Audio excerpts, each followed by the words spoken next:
Բարև ձեզ, Անիթ Համրազյան, Factor TV։ Պարոն Խաչատրյան, դուք նշեցիք խափանումների մասին 2025 թվականի, որոնք համեմատաբար ավելի շատ էին։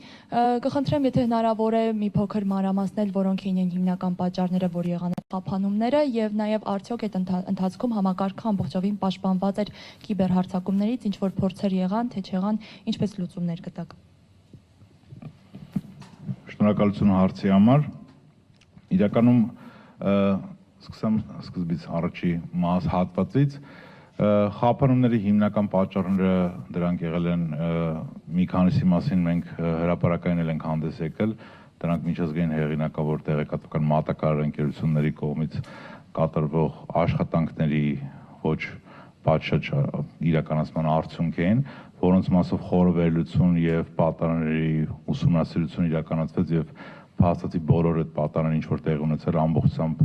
կանխարգելված են ընկերությունում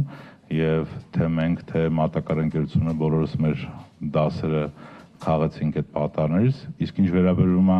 պատանների ընթացքում կիբերհարձակումներ իրականացված լինելուն, ես մեկ անգամ հայտնում եմ, որ որևիցե նման դեպք չի արձանագրվել ընկերությունում, մենք այդ մասով յուրաքանչյուր պատարի մասով հրապարակային հանդես գալուց դա